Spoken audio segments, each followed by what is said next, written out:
Hi guys, it's Rick from Rick's Bricks, here with another video in my vlog series where I help give some advice and tips for other BrickLink and Brick Owl sellers from over 17 years experience selling on those platforms. I want to first apologize for being so long since my last video. Been pretty busy. Had my son get married recently and had some vacation time, and then I really got into building up my inventory for a while. Parted out a lot of sets. As you can see, when I do that, I end up with a lot of these cups on top of my bins here. I've been trying to get at that and get those put away so that things stay well organized, but it takes time. And between that and filling orders, today I think I'll just show you a few more order picking things that I do. I can't remember. Been in several videos since I did a couple of those. I didn't do many. I'll do a few of those, and then one of the other things that I've been busy with is making some more enhancements to the BrickSeller software. And a couple of those are some graphs and charts showing different trends in inventory, current state of inventory. The same thing with orders. A lot of graphs and charts showing historical trends with how orders have done in the past. It's got kind of an interesting insight into how trends are going for your BrickLink store and Brick Owl stores. I've also made a few other enhancements. Maybe I'll cover in another video where you can now part out placed orders in BrickLink. When you receive them, you can part them out just like you part out sets into your BrickLink and now also your Brick Owl inventory, which I don't do a lot of. I stock most of my store because I only sell new parts. I stock most of my store with parting out new sets. But recently I realize that there's a lot of discounting going on BrickLink stores. I think that a lot of people have gotten into this business over the years with the pandemic, and that provides for those of us who want to kind of fill in our inventory with things that sell frequently, sell well, that we can't always keep in stock by parting out sets, the ability to kind of swoop in and get some great buys on some of these top-selling parts, if you will. And so I think it's a great opportunity for people with stores like mine to start buying from other sellers. Obviously, you have to pay shipping, so you have to factor that into it. Something you don't have to usually when you buy sets.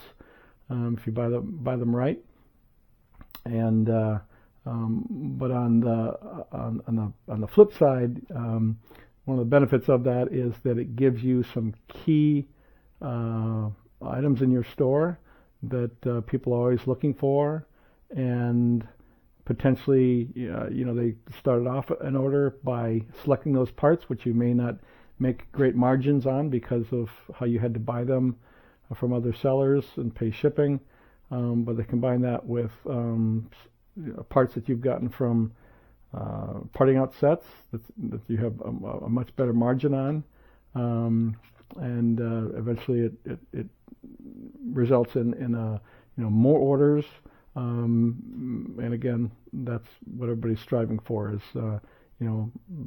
bigger sales, but obviously that's got to come at a profitability that is acceptable for you. So let's start off today with picking some orders that I had come in yesterday afternoon. Today is October 31st, Tuesday. So let's take a look at the orders that I've received. Looks like I've got 5 orders to pick. 68 lots, quantity of 371, shipping $22.35 for a total of $64.59.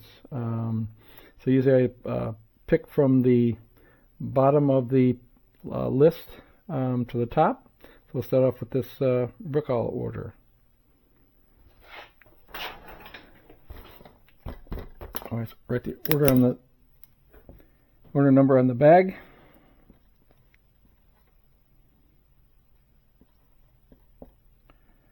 $191.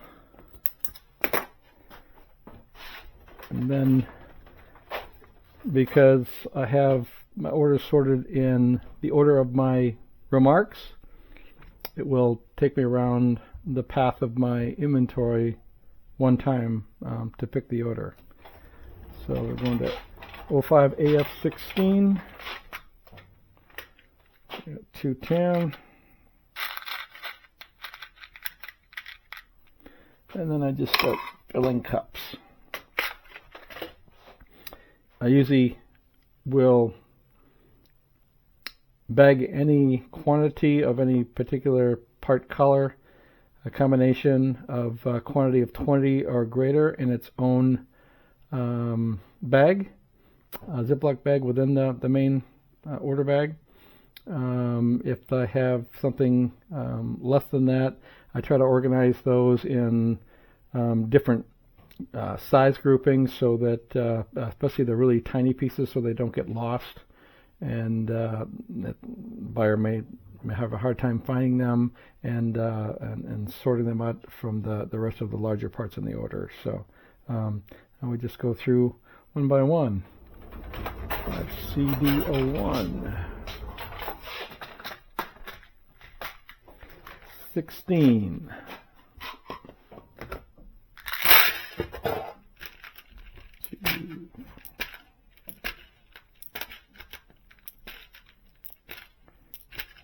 16.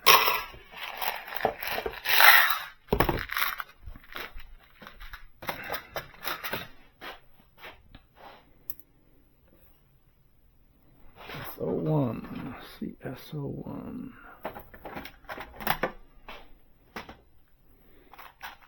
I got these in the bag here.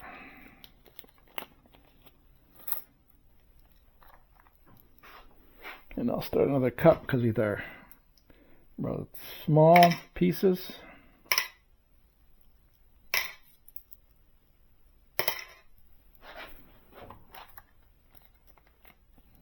I normally don't put the little baggies in combination of parts, but I think that my intention was to move this to something smaller.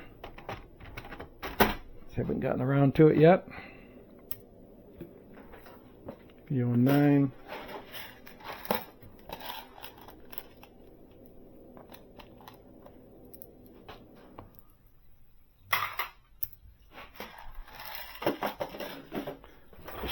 AE11.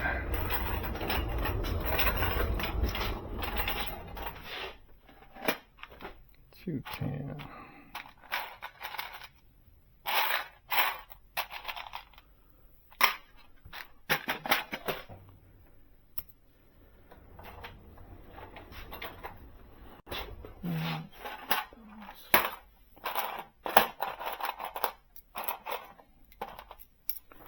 For those, I think I'll start another cup, anticipating more larger parts.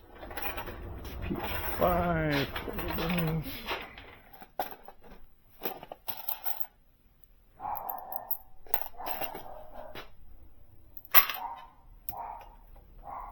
AR08. 24. So these will go into their own bag.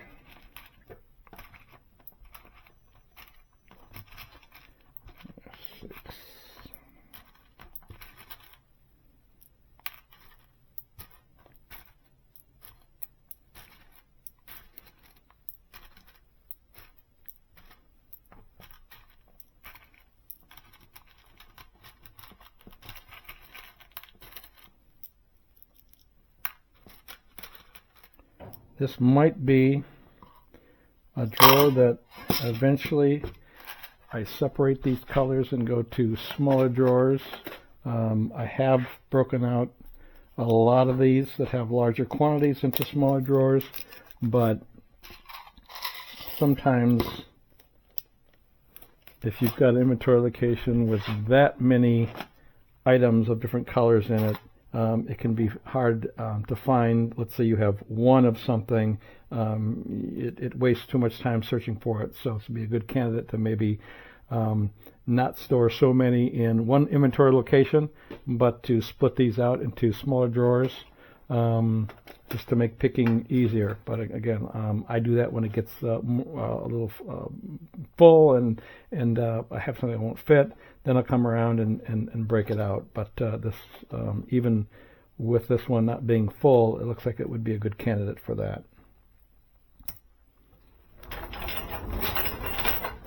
AB05. Team Dark.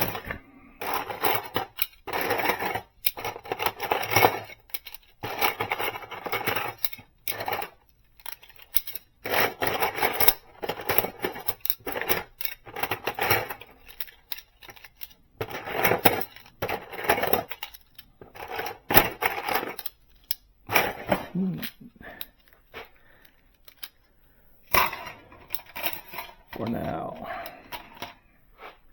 we've only got one more lot. AF07, and we've got 7 in the dark from here.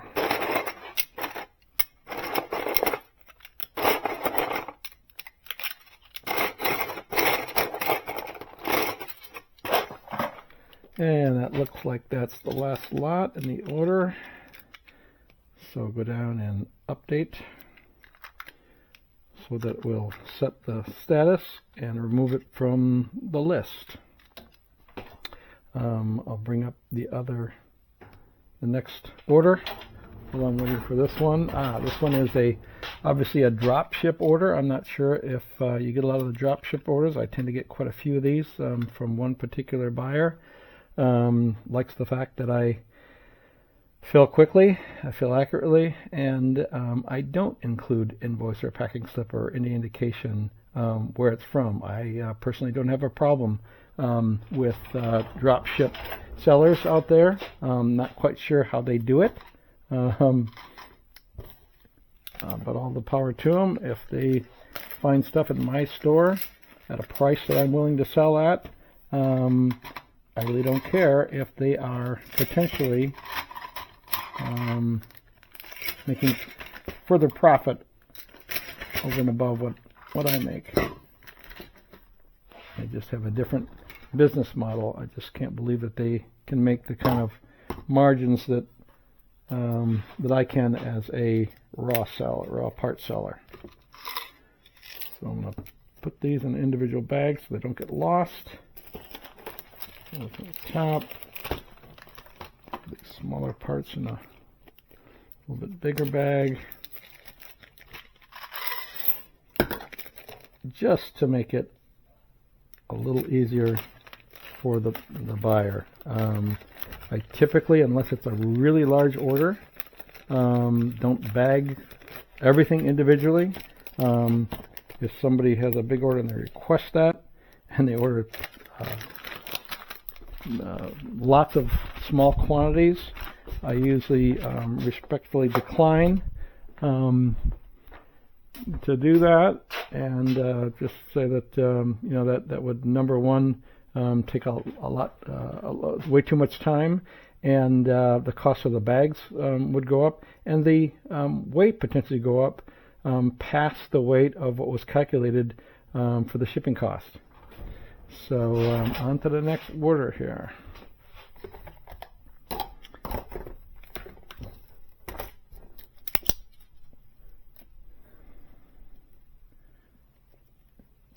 I usually don't have this laptop up so high. I'm doing that so that you can see the screen better.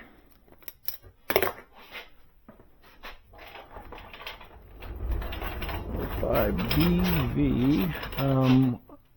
If you remember how I have things organized, I've got a number of aisles.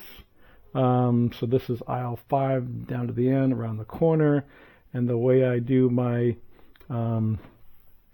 inventory locations, which I put in the remarks field, is the first 2 digits is the aisle. The next 2 alphanumeric or alpha characters are the actual column, and then the last 2 are the row within that column. So mine start at AA, AB, AC, and so forth, down to all the way to AZ.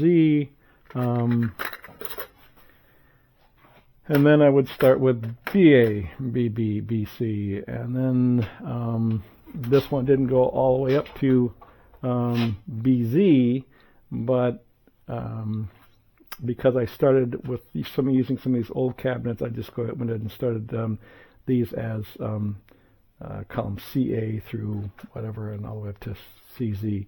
And then here starts row 6, all the way down to or aisle 6, I should say, and then 7 starts with the bigger cabinets around all the way down to the end.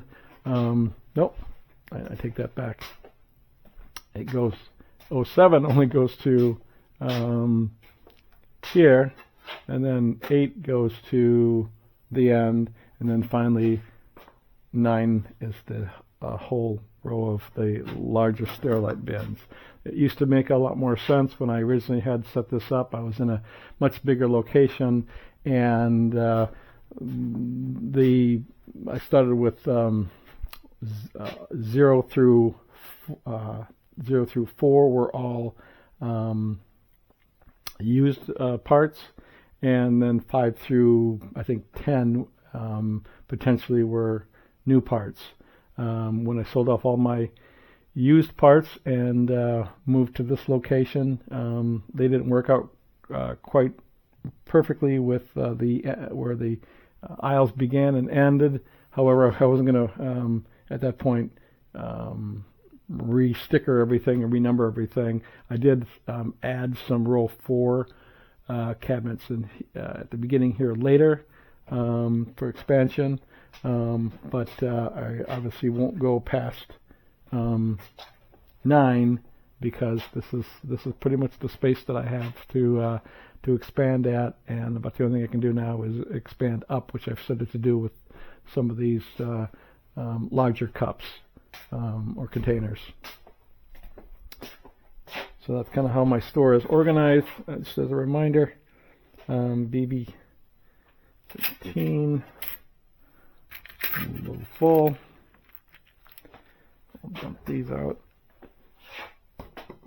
Sometimes I pick straight out of the drawer, but when I have a large quantity or they're buried or it's very full, I usually just dump them out and count them out that way.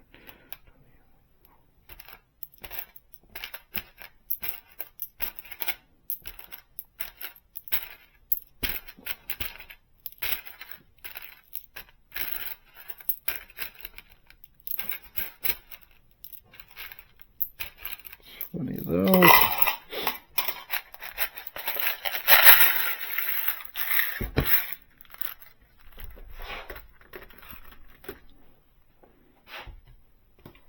Because it's 20 or more, that'll go in its own bag. I think that'll fit in the smaller size bag. I only use 3 different size Ziploc bags. That seems to work out pretty good for me, other than the size that I use for kind of like the master pack of the order, which is like a 6x9. I think the next size is like a 3x5. No, this might be the 3x4. This is a 2x3. I think there's a 5x6 is the biggest one of the inner packs. Oh, small. So I really didn't need to put that one. I didn't realize it was a 1-lot order. So I will save the bag.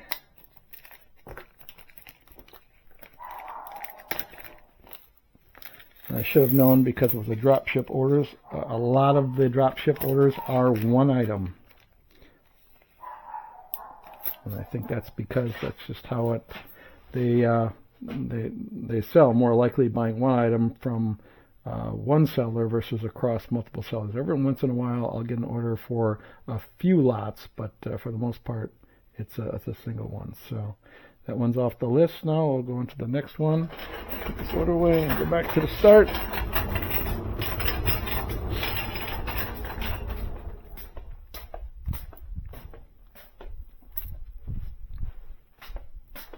I know that a lot of sellers pick orders quite differently than I do. They go out and will retrieve a lot of the cups or inventory locations and bring the bins back to a desk or something like that, and then fill the order that way. I've just really believed in using the cart for everything and going to where the parts are. My other videos, I think you noticed that I make heavy use of that in the part out process as well. All right, this order, 4 lots.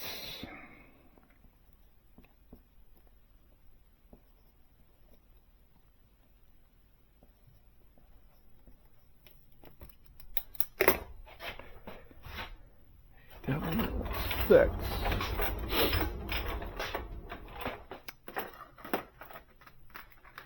It's amazing how if you have inventory locations that don't change for a long time like this one, you kind of remember it well.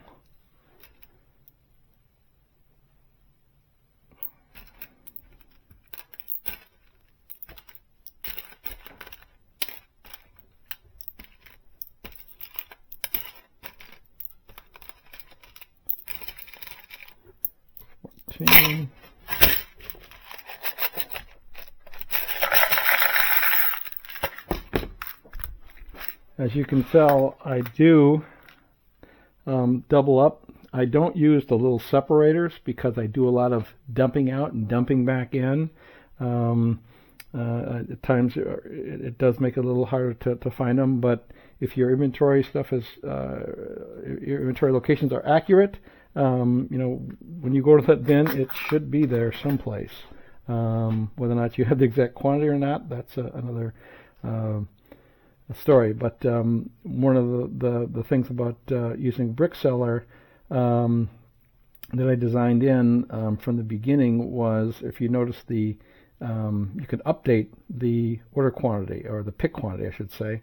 Defaults to the order quantity, assuming you have that quantity, and if you have less, you enter it, and as you go through the order, BrickSeller will keep track of that. When you hit update, it'll present you with a formatted list of all your shorts, with a little explanation that your inventory records were inaccurate, and that also gives you a total of what the refund would be if you want to send that message to the buyer, which I always do ahead of time, offering them to cancel the order if they wish, but normally 99.9% of the time they will say no problem, just issue the refund and send me the order. All right.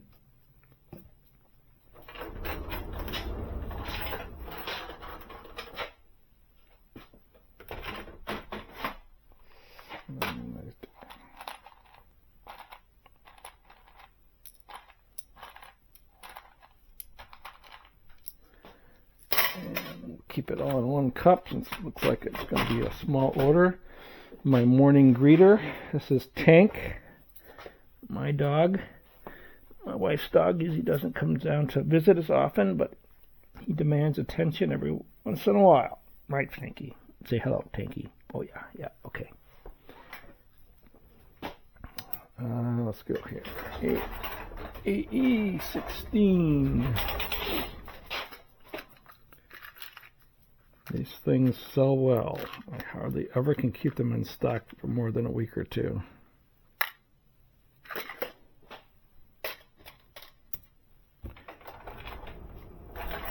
All right, now I've got an odd part. I haven't sold one of these in a long time, but I keep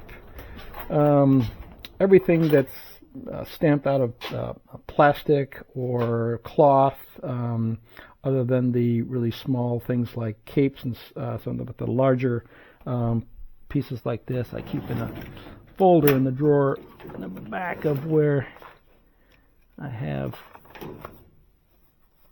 seals and claws, I think I named it. And it's one of these bad boys, and they want 5 that are in double.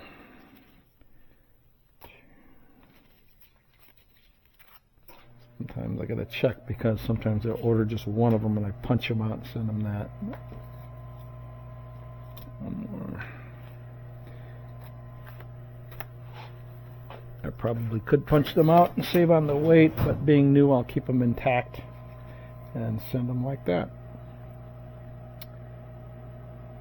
And that's it. Update the order. And you see it'll come and say, come back on messages that order is picked with no missing parts. If there were any missing parts, this is where it would have the formatted message. And it will have the message, and then below that it'll have a link that'll open up a new tab in your browser and take you to the order message in screen in BrickLink, or the order detail in Brick Owl, where right at the top you can click the contact customer and paste the message and send the message there. It's just, you can't get right to the message, contact message in Brick Owl the same way you can in BrickLink.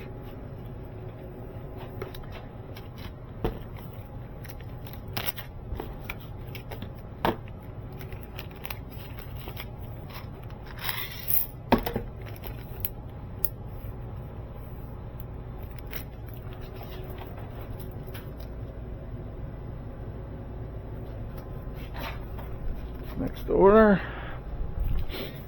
I pick all my orders first, and then I ship them all out. Instead of doing them pick one, ship one, pick one, ship one, I just find it's easier to do them all in a batch. Partly because I'd like to, if I have any shorts, I like to, how many 2s on this one? 2, 7, 7. I like to notify the buyer as soon as possible, so that they can get back to me hopefully within the day, and the order will still ship same day. I'm not sure how often you pick your orders. I like to pick every day, sometimes multiple times a day. I'll kind of keep an eye on it after I pick the first batch throughout the day. And if orders come in, usually somewhere before noon or probably the latest 2 p.m., I'll try my best to get those orders out the same day as well. It's just enhances your customer service. So we got 29 lots here. We start with this bad boy, reddish brown, 4 of them.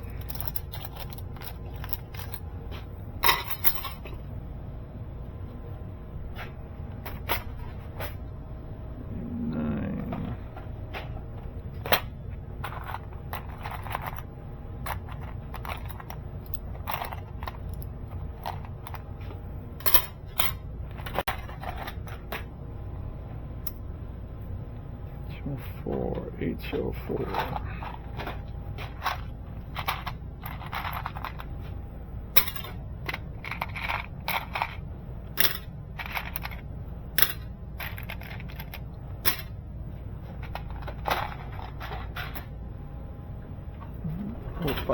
BG03.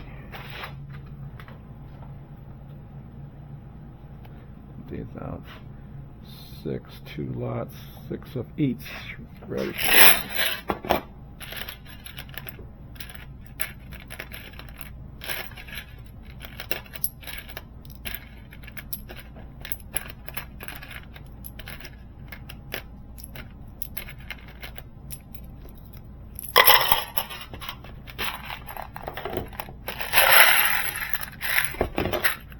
probably mentioned it in an earlier video, but as you notice, BrickSeller will present to you only items from one inventory location at a time, versus having you pick from a long scrolling list. And that's just part of some of the inventory management things that I've learned from my past, that picking screens need to assist in accuracy as much as possible, and so presenting as limited information as possible. I just kind of decided to only go one inventory location at a time. If there's multiple things in an inventory location, yes, I do show you multiple, but for the most part it's only going to be 3 or 4 in the same location at most. And then you just basically scroll through them. If you keep the focus on it, you don't have to. I have a touch screen laptop, so I can either touch it, or if the focus is on next, I can just hit enter and it'll advance to the next item in the pick list. 8. 6 of these.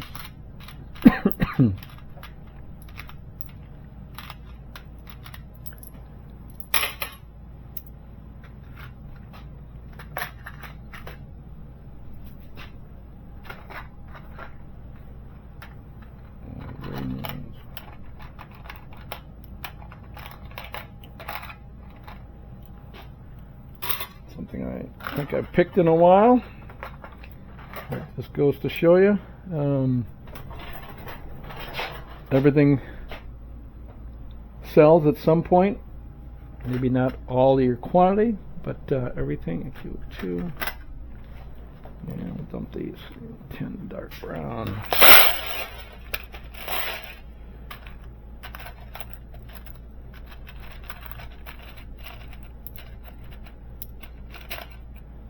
Who did that?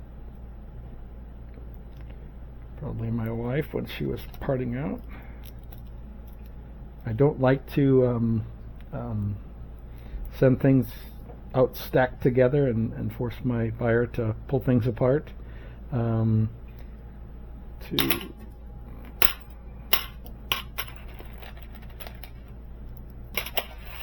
can't say that I've always done that. When I started off selling used parts, I used to do that to make it easier to find a number of one color. But when I start selling new parts, I don't want them to have any marks at all if possible that they've been put together. 2, 3.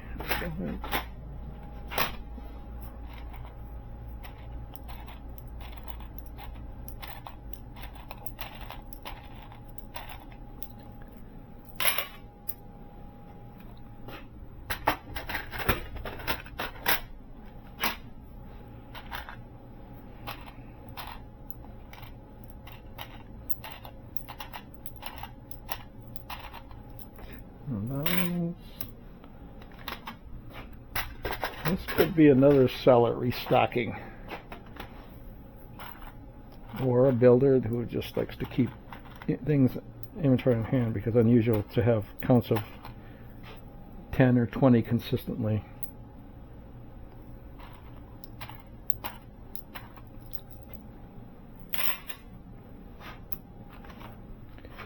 CS06. Orange.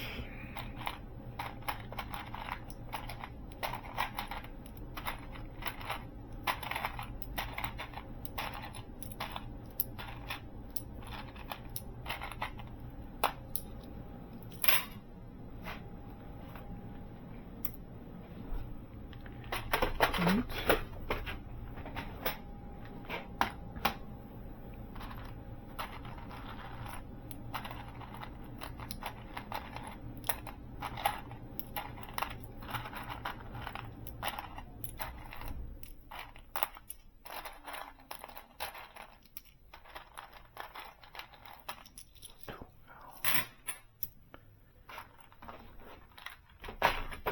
Maybe 6, 18. 2 of those.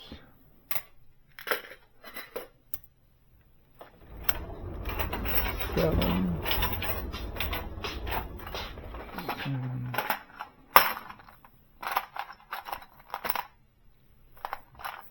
Forward.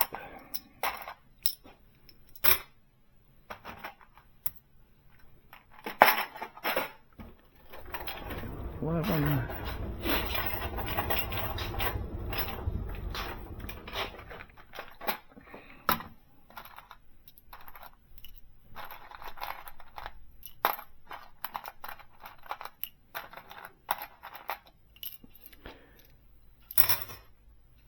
I do have the luxury of enough space, at least so far, to not to have to have anything too low, originally not too high, getting a little higher, but I prefer reaching up than bending down at my age. I know some people don't have the luxury of this kind of space maybe, and have to stack things floor to ceiling maybe even, and have to use step stools, but I just think it makes things a lot harder to or take a lot longer to pick and put away parts if it's hard to get to your inventory locations. I also don't have anything that I have to stacked up that I have to open, with the exception of up on top here some of my minifig stuff, and some overflow bins that make some stuff stack up, but for the most part everything is in a drawer and easily accessible.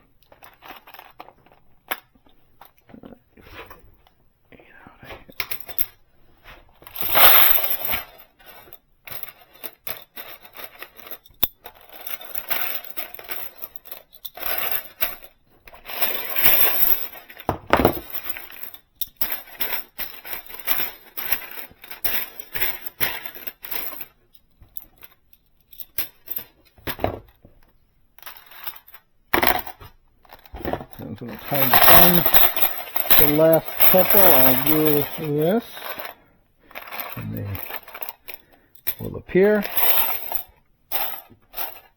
And that drawer is pretty full.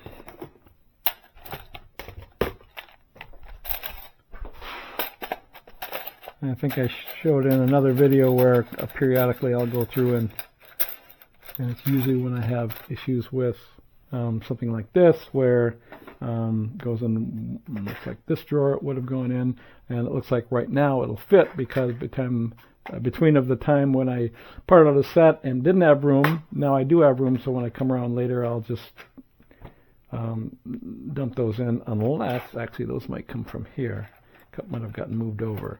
That's one of the issues with doing this technique, is that you don't know what, I try to keep them above the bins that it goes in, but sometimes I get too many, and I just sometimes I'll get into parting out sets, and I'll go until I have everything that I bought parted out, and which can some cases be several sets, maybe 8, 10, and usually 4 sets at a time. And then I finally will take the time to go and do this. If I did it probably after every part out, I wouldn't have as much of an issue with. But I'm anxious to get. You got all that money invested in sets. I'm anxious to get the inventory out there for sale as soon as possible. So this is more of an organizational nicety than it is anything else. And if I'm ever picking an order and I don't, let's say I came to here and I couldn't find that, I would just automatically look up first before I record it as a short to see if I've got some extras in the cups above.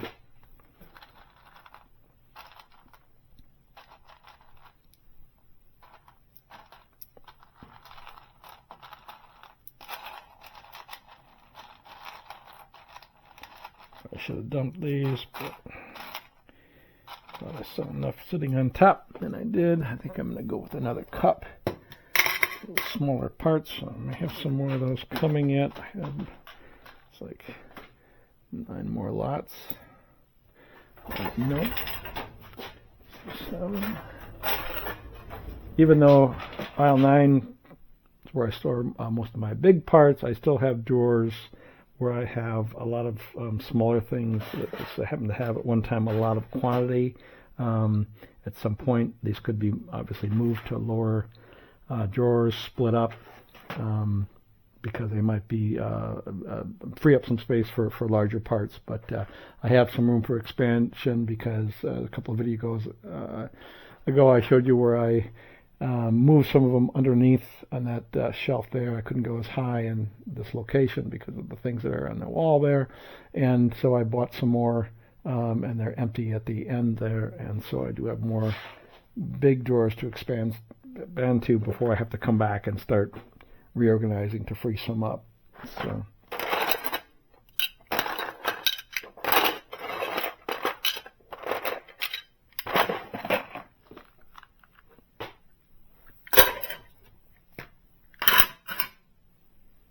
Six more of the other one. 7.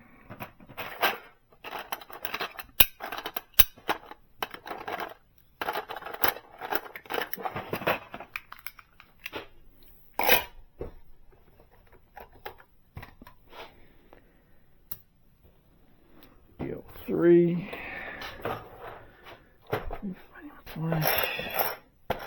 There. And 4-ish brown.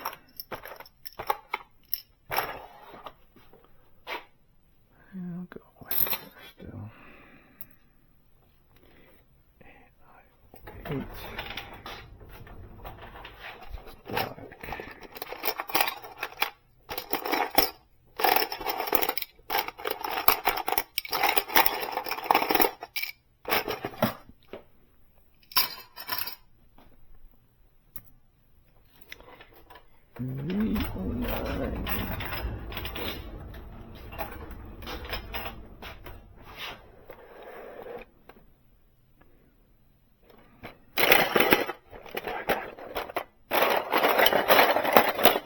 Oh, wrong. 10.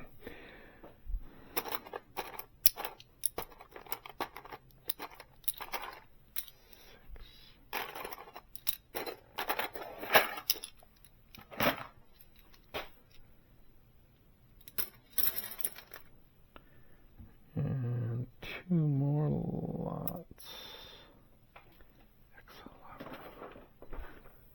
Reach.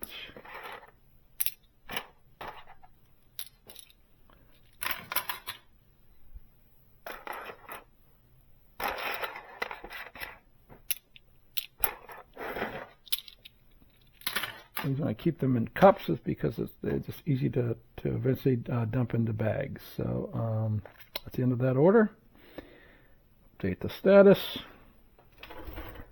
get it off the list, and 1 left to pick.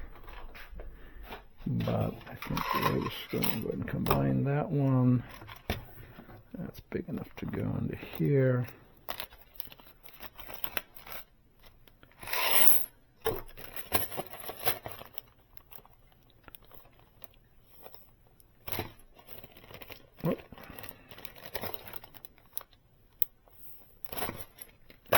I buy all my Ziploc bags in bulk from U.S. Polypack, company that has some of the best prices.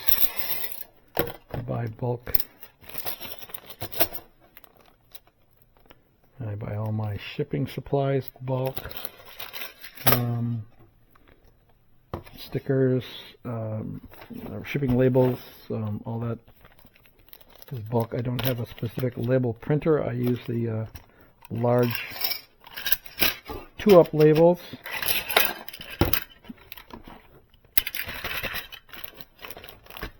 On a regular inkjet printer.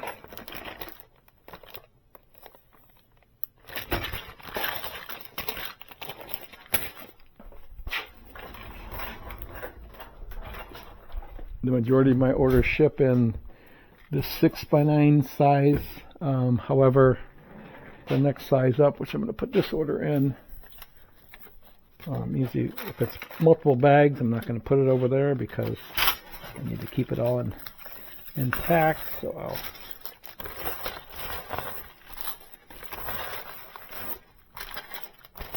keep it up so I can get the order, stack it there for shipping.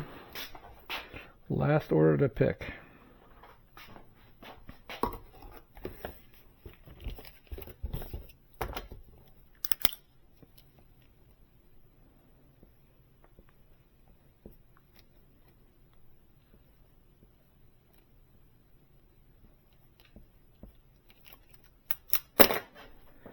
So far, I haven't had any shorts, so I wouldn't be able to show you how that works. But we'll see. Not that I'm hoping for any shorts. Never know. If you're a store that's been around for a long time and have never had any shorts, my hat is off to you, because I think in reality it's not possible. There's just too many ways to get your accounts off. If you misship something and they don't notify you, you'll never know about it and update your inventory. If they do notify you and you forget to update your inventory, I'll find, in fact, this cart is usually littered with things that I find in the wrong drawers when I'm parting out, or I have somebody help me part out. Sometimes they're not as meticulous, and they'll put things in the wrong drawers. And I try to make sure I come back and update my inventory when that happens. But, oh, got that one already. Sorry, hard to... 206.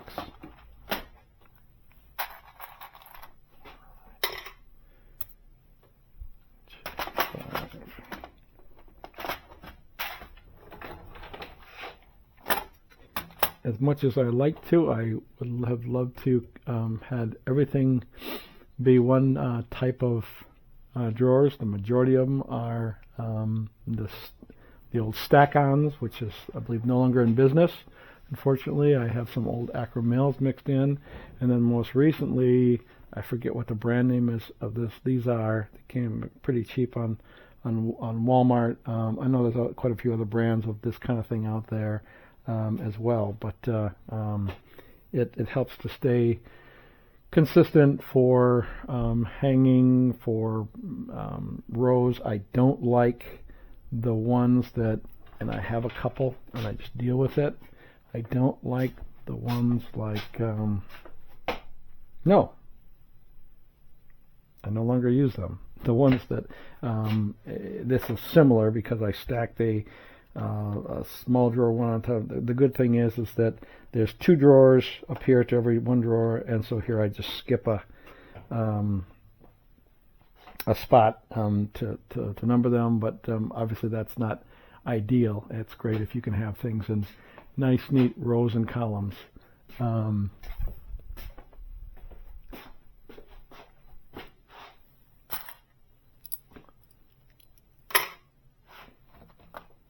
know some people just order their drawers, inventory locations, whatever you have it, numerically from 1 to whatever. That's fine too. I mean, however you want to do it. I just wanted to add a little bit more intelligence into the numbering scheme, so it's quicker to find relatively where the inventory location is. The big thing is, though, as you can see, everything starts out with 0, and that's for ordering purposes. If you want to do it in numerical sequence, I would say probably 4 or 5 digits minimum to allow for growth, and then start your first drawer as 0, 0, 0, whatever, 1, 2, and up, so that they will sort properly when you want to sort your orders, or when you're putting away part outs or other inventory updates. It just makes it much easier. F19.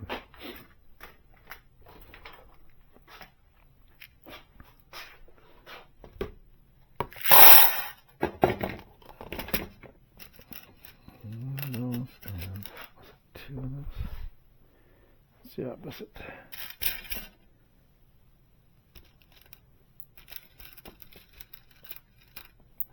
Start another cup for the really small pieces. Tiles especially are, because they're so thin, if you put them in a bag with larger parts, it's easier for them to get lodged in the bottoms, by the bottom tubes of a larger part, and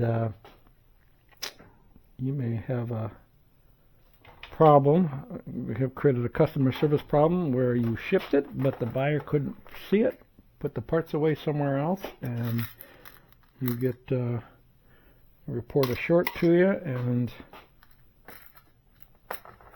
I don't know how what your opinion is, but I've always run my store on the axiom that the customer is always right, even though you're pretty sure you shipped it correctly, counted it correctly.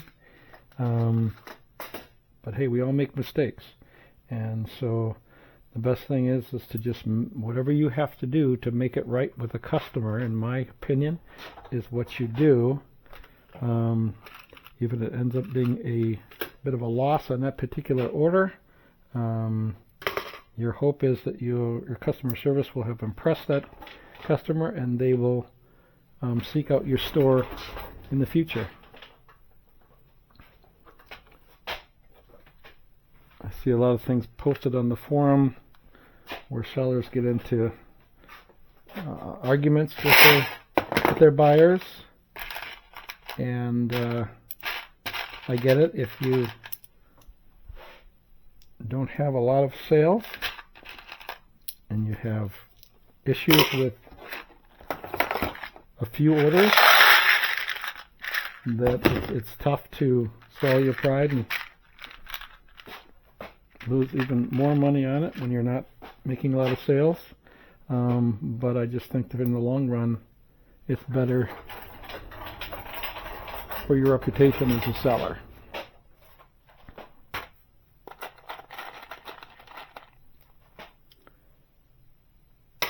I find that as a whole, buyers on BrickLink and Brick Owl are a very forgiving lot. Many times when I send them an email that I'm short a number of pieces and it's, I don't know, 10 cents to 50 cents refund, they will respond with a nice message saying thanks for letting them know, not a problem, still want the rest of the order, and don't bother with the refund. I usually send them the refund anyways, just because I made the offer, and I think it's just good business practice to be as honest and upfront as possible, and when you offer something, to follow through with it.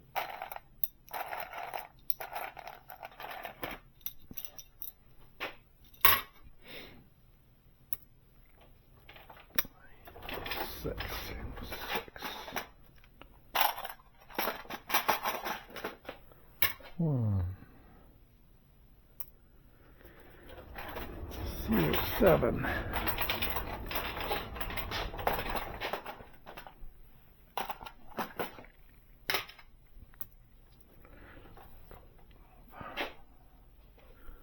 Wonder why I have one up here. My overflow cup.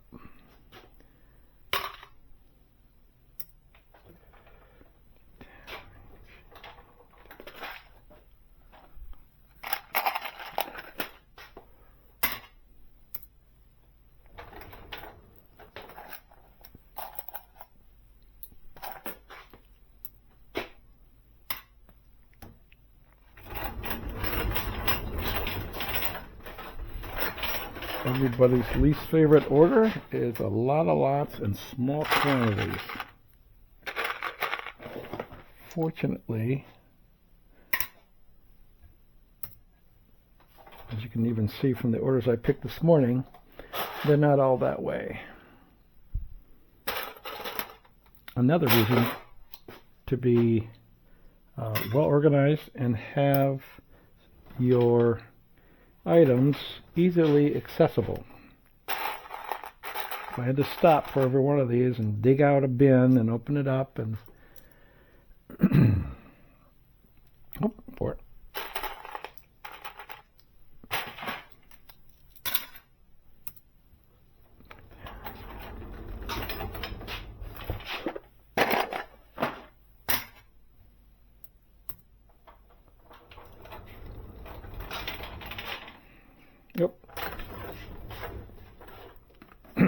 keep forgetting that my L used to be further, AL row used to be further down. I had to move it over here. 1, 2. All right, another order picked with no shorts. So, see now the list is clear. So now I wrap this one up, and then I can move on to shipping orders. Keep these little parts in their own bag. I'll even keep the middle-sized ones in their own bag, even though it's not a very big order. Already taken time to separate them out into cups, so for a penny or two a bag. Another thing that's just good customer service. I have not loaded this thing very well. I keep dropping bags out of it.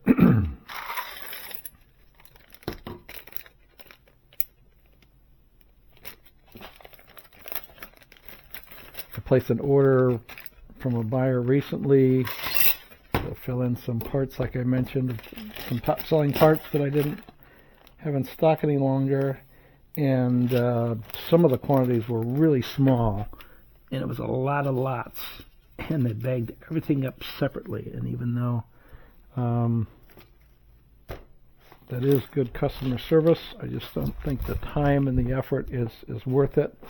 When you buy a Lego set and you open it up, they're bagged many parts in a bag at a time.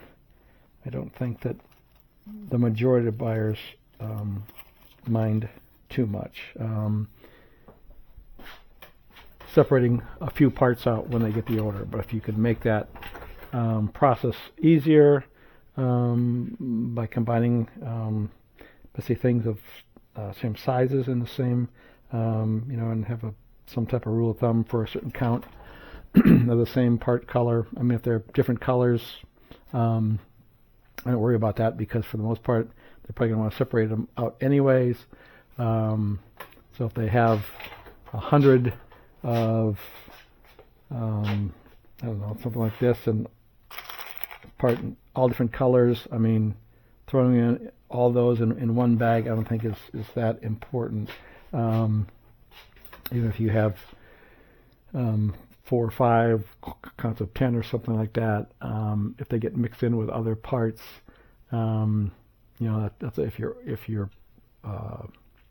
store is organized where you always store all the colors of one part in one bin, which I think if you're a smaller store you can do that. As you'll grow, I think you'll realize that you just don't get quantities evenly like that. You're going to get some parts that you have many in one color, and across all the other colors you've got a handful of each, and so it's all those other handful of each you might be able to keep in one inventory location, but eventually the other color you got to break out to another location because of the quantity.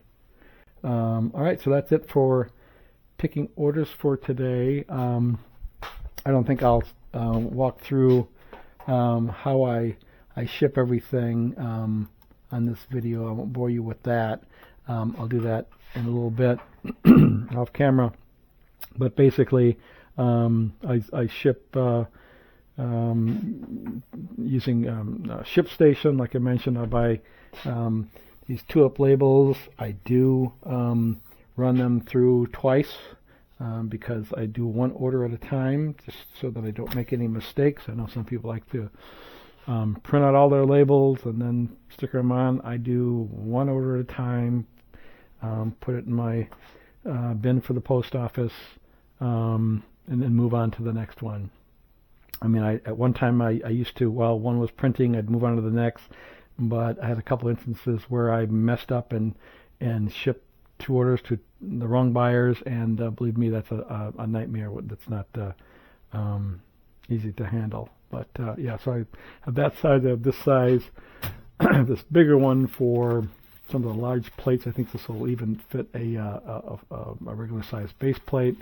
And then the largest thing I ship in is Also, my larger orders always go priority, anything over 16 ounces.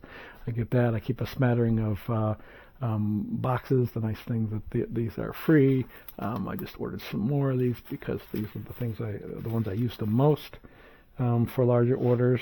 Like I say, I use ShipStation. I used to use Pirate Ship because initially when PayPal switched to using ShipStation, it wasn't a very good interface, so I switched to using Pirate Ship for a while. But they've definitely cleaned things up, and it works quite well now.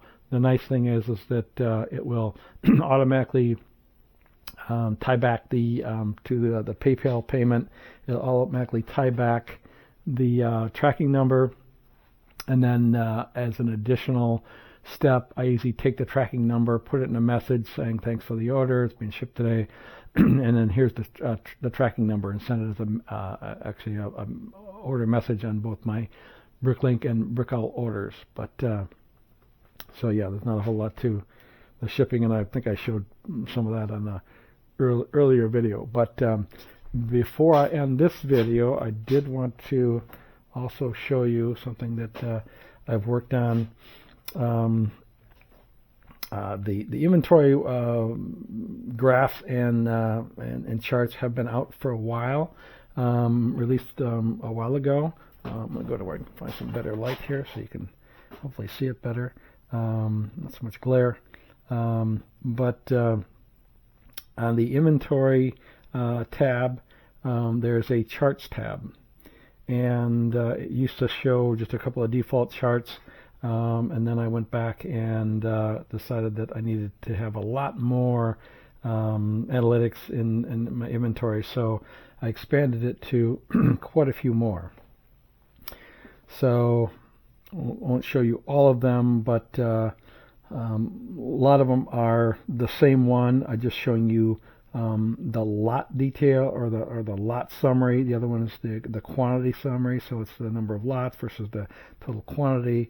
And then there's you can do it by item type, parts, sets, minifigs. I don't have anything broken out yet for instruction booklets or gear, but I have the main three that I think most sellers deal in. And then I have some interesting ones that I'll show you here, where you can see things like your monthly additions for the last 12 months. Additions by item type, and then kind of a month-end ending inventory, which is a kind of a cool one because it shows not just that, but it shows all your additions, all your subtractions from orders, and then the ending inventory from each month, so you can kind of see how that trends. But just take a look at lots by item type. I only sell parts, minifigs, let's see, sticker sheets, but those are parts. I used to sell instruction booklets. I no longer sell those. Just not worth it, in my opinion. And it took up too much room, and the pile just kept growing and growing. And I sold so few, and like I say, they're heavy to ship. So I'm sure some buyers are grateful for those that do sell them. I just didn't find it worth my time and the hassle. So there, you always see the graph on top, a pie chart on top, which shows your percentages. Let's see here. I'm going to hover over this one. You can see a little pop-up will show you. I'm zoomed in quite a bit on the screen, so normally it's not zoomed in this far for me. I just did that for the video. But you zoom over it, and it'll kind of give you the percentage and the actual lot count for each one. And then down below is more of a bar graph of the same thing. And you can see here it shows it just a little bit different graphic. So we'll go down through them here. Lots by condition for me really makes no difference because I only sell new. If you sell new and used, that might be something that's interesting to look at. Lots by color. Now obviously I cannot show all the colors, so what it does is it shows you the top 10 and then it lumps everything else into a category of other. I haven't figure out a way quite yet to be able to match up the Lego colors with the pie chart colors. I attempted to look into doing that, but it was just going to take way too much time. So for right now, it's not the pie chart color does not reflect the actual color of the parts, but I think that it still gets the job done in terms of seeing your variety where some of your main colors are.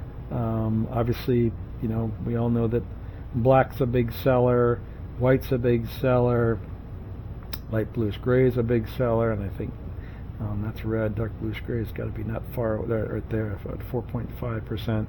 And you'll see on the sales side when I show you some of the order charts, the same thing holds true there. But same thing here down below. You just have a bar graph of the same data. If you want to see that in quantity versus lots, it probably will change the look of it. Whoop, I went to quantity by color is what I was looking for. You can see it changes a bit when you go by quantity versus lots, depending on which one you find more interesting. We'll go down to whoops. Let's see here, minifig quantity by category. So and here, same deal. Top 10, and then there's an other category for all the rest. Just impossible to show in a pie chart that would be even readable without limiting it to top 10. Same thing with the bottom of the bar graph. And then let's take a look at monthly additions. These are all going to be bar graphs.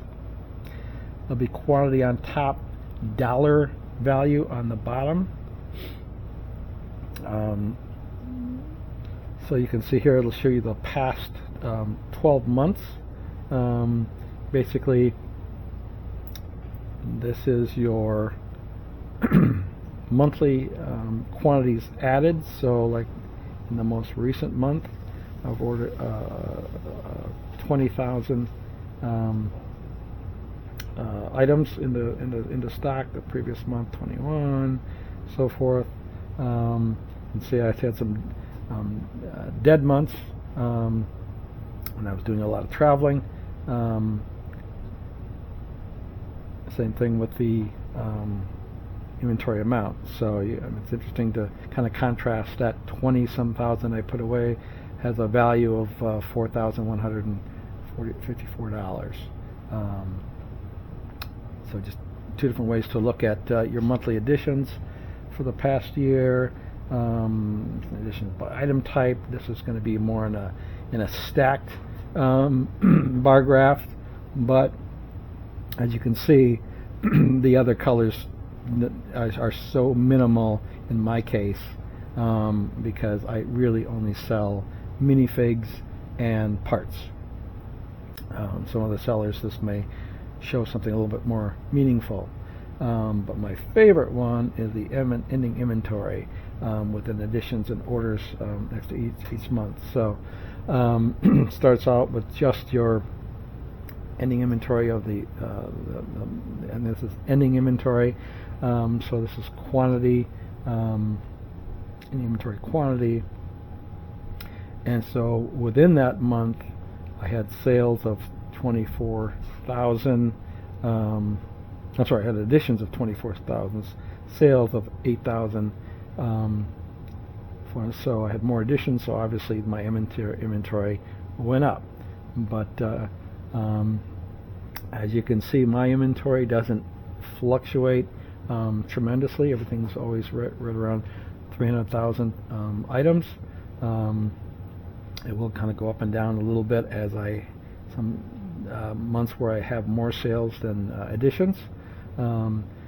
Same thing looking at the, this is a little bit more interesting, however, as you see this one with things going, my dollar amount of my inventory is, even though my pricing strategy hasn't really changed much, That's the thing that can impact this chart, obviously, is if in past months you had prices and you drastically change your prices, or you had a sale for a couple of months, you might see a dip because this is inventory values as of that time period. So that's it for the inventory charts.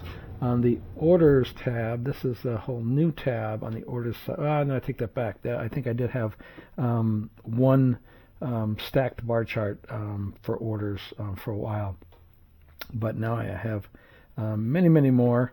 Off the top, you have a couple monthly sales. It's going to show you total sales combined for BrickLink and Brick Owl in a bar graph. Same thing. You've got this one's got amount on top and quantity on the bottom, because I think more people are interested in what their actually sales volumes are. Now this, as a reminder, this is the sales amount of the items only. This does not include shipping or handling fees as part of the order. I just don't think that that's a good measure. There's I might I maybe should call this net sales versus gross sales, but I'm more interested in how I'm doing in terms of my actual part sales than what I'm doing in terms of collecting shipping and handling fees. And I think this is a more realistic picture of how your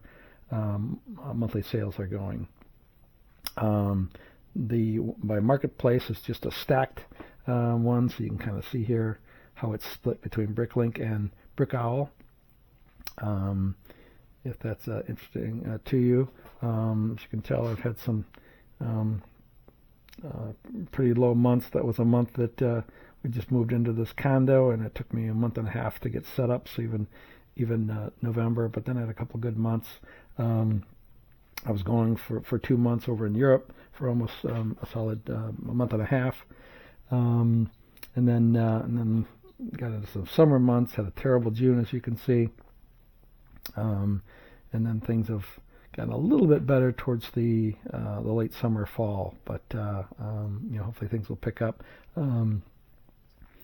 Because you can, as you can see from my inventory history, my inventory has remained pretty steady. My pricing strategy has been pretty steady. So it's just either competition. A lot of, like I mentioned earlier in the video, that I'm starting to buy from other sellers because I think there is a ton of discounting going on right now from sellers who have gotten into the business and gotten either disillusioned and are just doing whatever they can to get some orders and sell out some product. And I think that probably in the not too distant future we'll see all of those sellers disappear from these marketplaces. I could be wrong, but I think it was just a pandemic era thing where a lot of people thought it'd be an easy thing to get into, and even though the barriers to entry is relatively short or relatively easy, low barriers, I think that the competition is just, especially in the number of U.S. sellers, is just ramped up considerably over the last couple of years, and the competition is just getting stronger and stronger. So unless you're a large seller, or you're willing to take pretty low margins and discount things pretty heavily, it's a tough. I think everybody who's in this for the long run knows that there's a lot of ebb and flows to the quantity that you sell. Obviously, a big factor in that can be just what you have for sale, and again, that's why I've kind of gone to filling in with some of the top-selling parts, some small quantities, just so that my store shows up on searches, either wanted lists or just specifically searches for those parts. But anyway, didn't mean to digress there. Also have it by item type, by condition. Not sure how important those are. Again, in my case, not real helpful. I only sell new, and I only sell a couple of item types. And then I get into a lot of graphs that show you the past 12 months sales. Here's a split interestingly, for the last 6 months, this is my split between BrickLink and Brick Owl. I think I mentioned before that Brick Owl continues to be a growing percentage of my sales as more people, I think, like Brick Owl. Brick Owl, the buying interface is a little more modern, a little easier, although I believe on the BrickLink side, I think with the wanted list, I think they have an edge there. But it's just something that I've observed is that over the years, my percentage of Brick Owl has increased. So that one's just by marketplace.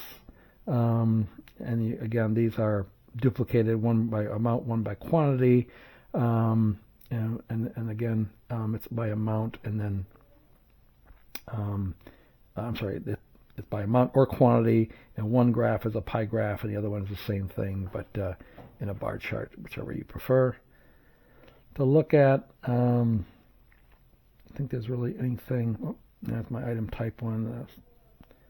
Click on.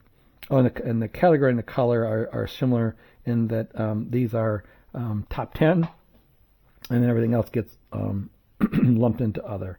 So it could be interesting to see that. Your sales by color. We talked about that earlier, so we'll look at that one. Again, the largest category is other. However, there's your black, there's your white, there's your light bluish gray, and there's your dark bluish gray as the pretty much the top four. So I don't know. Does that mean that you should concentrate on keeping parts in those colors in stock? Probably. That they seem to sell the best. Is that the case, or is it just that sets are made with more of those colors just naturally as part of the parts in those sets, and that's just what most people have a quantity in, and what a lot of people build with. Who knows? Maybe some of you can comment on that and let me know your thoughts. Also, if you've got some suggestions on other analytics that you might want to see, I'm constantly thinking of other ones myself. I've got kind of a running list going, but I decided to at least stop with this list and get this out there for everyone to use, and hopefully you'll find it interesting. Some of the inventory ones I should add is that obviously this relies on a lot of history of inventory data in and out. Something that if you use BrickSeller for all your inventory transactions, that will just happen because everything gets recorded in inventory batches, which I think I've shown before. But that inventory transaction data is saved. It's never purged, and so at some point, if you want to download some of this data, you can download the batch data, and then you can basically pull it into Excel and do a lot of your analysis on your own. Same thing with the order data, which I don't provide out of BrickSeller any download capabilities yet. I might do that in the future, but that is so easily downloadable from BrickLink. I know I'm not so sure about Brick Owl, so and that's why I might add it to the BrickLink. But that's just something I want to bring up about. Obviously, if you're just starting to use BrickSeller, you won't have the kind of history that I've got to show this many months. And I think one of the on the order side, one of the things I forgot to point out is this one is actually 13-month sales. And the idea there is that at the beginning of a month, you can at least see where, or at the last day of the month in this case. So as you can see here, my month of October for this year blew away last year, but again, I was not open much last year, so it's not a really good comparison. When I get into the month of December and January, it will be a good comparison to see, how my sales compare this year and those months versus last year. So like I say, this one is 13 months specifically so that you can see once we roll it over tomorrow, you'll start seeing this is we'll end with the month of November, and we'll begin with the month of November. So I think that's about it for now. Thank you for watching. Sorry again, it's been so long since I had another video. Please post any questions or comments on anything you've seen today, or also please give me some suggestions on future videos. About the only one that I have in mind, it probably will be my next video, is showing you the order. You can search on placed orders, and then now you can actually part them out. Looks like I need to fix this screen to show this list a little better, but that's something that I've been working on because I bought, like I say, made several of these buys recently, and wanted to have an easy way of putting them in my inventory, and so I use pretty much the same technique I use for parting out sets, but I'll show that in another video. I've got a little more development to do on this feature as well first, but again, please give me some suggestions for anything you want to see about how I operate my store. All right, see you next time. Bye.